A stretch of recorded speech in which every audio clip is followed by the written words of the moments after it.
Hey, hey, hey, it's Dr. Day. Let me see if I can get some light here so you can see me. Oh, oh, oh, oh. I thought I had everything straight, y'all, when I came on here. It's just like stuff want to mess up when you're trying to do stuff. Anyway, maybe my little glasses is dark here. But hey, hey, hey, it's Dr. Day coming on you this Wednesday evening. Just want to chat with you for a few minutes. I just want to chat with my daughters now. I don't have any daughters. I have two biological sons. I have a lot of young ladies at church that I adopt as my daughters. I have people who have daughters that I treat them like if they were my daughters. I have two granddaughters, so I'm always around young ladies, okay? I always like to encourage. Well, hey, okay, I've been here, I'm 71, so I should be able to encourage and say something. And so I just like to encourage them. And I came on here tonight because I was getting ready to go to bed actually, and I was scrolling through the whatever this reel or whatever this stuff is, and this thing came up there with this scenario.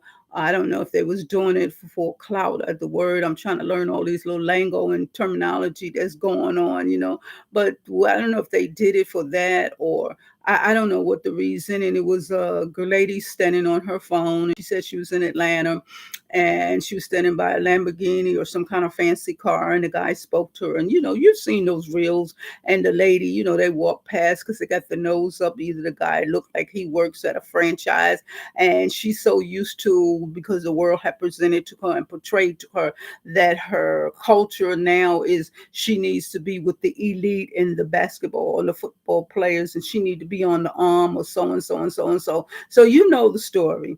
It's an everyday occurrence. It's nothing new up under the sun. So you know what I'm talking about. And so I looked at that and I just started wondering what happened to our little baby girls. Could it be the fact that maybe some parents, and I know some parents who had a son, they didn't have a daughter, but they had a son, and he was like maybe he's the same age as my son. So at that time he might have been 3 or 2, and we all had came from Germany and we was here in the States, and we met in North Carolina somewhere, and we went out to eat, and the little boy was just off the chain. He was in the restaurant just cussing people out, and the parents was just sitting there laughing. They thought it was fun. Oh, little George, blah blah blah. And I'm looking at my husband like, oh no, let little Larry act like he don't lost his mind like that. They'll be taking me out of here. But I say all that to say that's what made me think about how maybe some of these young ladies, parents, when they were younger, they thought they was cute, and you doll them up. Of course, they had their little pink on, and you wanted them to look cute and everything. And yes, you might probably instilled and told them that they were the best thing besides Kool-Aid. All the stuff you want to do to make your kids feel valued, you make your kids feel worth. And so you do all that stuff. I understand that. But then somewhere along the line, you got to give some balance to these young ladies. You got to let them know, even though you're the cutest thing, you're so cute, the best thing besides Kool-Aid, whether it's purple, green, or red. Okay, you the best. But baby, let me share you this much too. Don't use that as an excuse or a reason to put yourself in a position where now you become devalue to the opposite race, not race, the opposite sex, because he no longer look at you as the creator, the created being that was created in God's image, because you don't look at yourself that way. You take what everything is thrown out that says this is supposed to what you're supposed to wear. Everything that they make in the store, everybody cannot put it on. And when your friends is telling you that you looking cute and all that, they are telling you a bunch of hogwash. You are not looking cute. You looking a hot mess. So you need to go get you a floor length mirror and put it on in front of you and stand there and look. And if it don't look appropriate, then you don't wear it. If there's some areas that you got some extra stuff going on, like we all do, then this is when you work on one of the three B's that Tony Gasson's always talking about: the brains, the brand, and the body. This is when you look at all that stuff and you don't like what you see, then you start working on that body. But you just don't go put something on because Sister Mary Sue and y'all going to the some out and y'all, you know, dressing like the three amigos looking a hot mess. And the first time you walk in there, you think a young man wants to talk to someone who has everything that's exposed out. So his in his mind, he's saying, well, if you expose this like that and I'm not around you, then no telling what you might do. So now you're looked upon with no respect and no dignity. And so I was just laying there in the bed and I was just getting so frustrated. And I said, let me get up and maybe just get on here. I know people talking about everything, you know, everybody got an opinion. I understand that. But sometimes when you live in this world, as long as I have, and I've been some places and I've done some things, it's not always talking about what you learned from a book. The real life experience, things you learn is your life experience. And I have been through some stuff, y'all. I am 71 years of age and I love my life now. There was a time that I didn't know Linda. And I think this is what's happening to too many of my sisters, my girlfriend, my friends. They have lost themselves in the equation. Okay, you're doing for everybody else. I understand that. You're the nurturer. We're supposed to be nurturers. I understand that. But sometimes when you just give, and nothing is reciprocated back to you, you become burnt out. You become frustrated, and then you put on this facade that you're a superwoman and you're the bionic woman, and that you can do all these things, but internally you're going through something. Been there, done that, wore that t-shirt.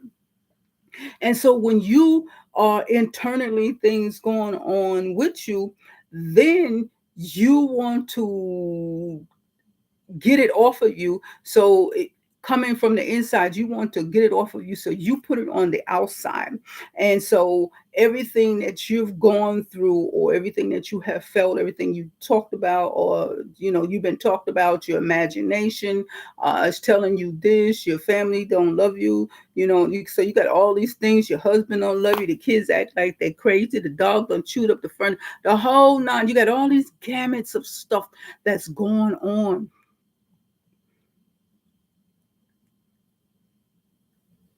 And it all stems back that when you was that little girl, no one taught you how precious you were.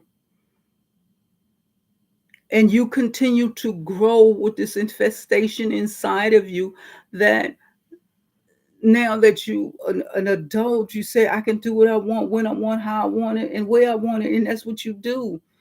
And you make yourself be unattractive in so many ways. When you're beautiful on the outside, it doesn't matter if you're beautiful. The people say women are pretty, and some say beautiful, some say cute, um good looking, a bunch of words, because I don't know what category, how they determine what category you are in. But men tends to put you in one of those categories, and it all depends on which category they like the most. So they'll say, so now because you got these little girl issues going on in you, that whatever the person said to you, now it becomes the truth. And actually, it's a lie. It's a false lie. But you get all tangled up in receiving what you didn't receive as a little girl. And so like I said, I was just laying there and I was like, but they're so beautiful. I'm looking at these young ladies, they are beautiful. But why are you doing the things that you do? What makes you want to do what you do to make yourself look unattractive? I'm trying to get some light here, y'all. but I'm not going to be on here long. I just wanted to just chat for a few minutes. I just wanted to chat. I just wanted to chat for a few minutes and tell my sisters and my daughters, the ones that, not my adopted daughters, the ones I don't even know, never met you, but I pray for my daughters. I pray for my sisters. I pray for myself. I pray for everybody. I pray especially for the women because I am a female and I know what it is to live in a world that you want people to value you. And, as a little girl, we had these little fairy tale dreams that we was going to meet our Prince Charming and live happily ever after with the little white picket fence, but it didn't happen that way. So now we get all this stuff going on, feeling like we failed ourselves. No, you didn't fail yourself. Just pick yourself up and do something with the experience that you went through. Because everything that you go through is really not for you, it's for someone else. So go through the experience, learn, share. Come back on those reels and share what you learned, the lesson that you learned by the mistake that you did, that you searched within yourself and found out, what was it that was causing you to lash out. Because that's the only thing I can say is they lashing out. Like the old folks used to say, they lash it out. But I just came on here just to chat and throw my little 2 cent in. I'm just one piece of the puzzle trying to make the whole picture whole so people, and especially my young ladies, can get the understanding, get the clarity in their heads that they are fearfully, wonderfully made, marvelous in the sight of God, made in his image after his likeness, made just a little lower than the angels. And why are you doing all that? Why are you twerking and doing all this crazy stuff? Take a sea lion moment and really look at those reels that you doing. At the time you were doing it, it was the excitement and I guess the expectation of doing it. But really take a sea lion moment, get everybody away from you, and replay that and see how you see yourself, and imagine how people see you also. So that was my little chat. I might be back on here tomorrow night, same time. But Dr. Dave wants to say, I love you. And don't take it to heart. And if you do, wear it, dust it off, and think about what I said. So on that note, Dr. Dave says, see ya.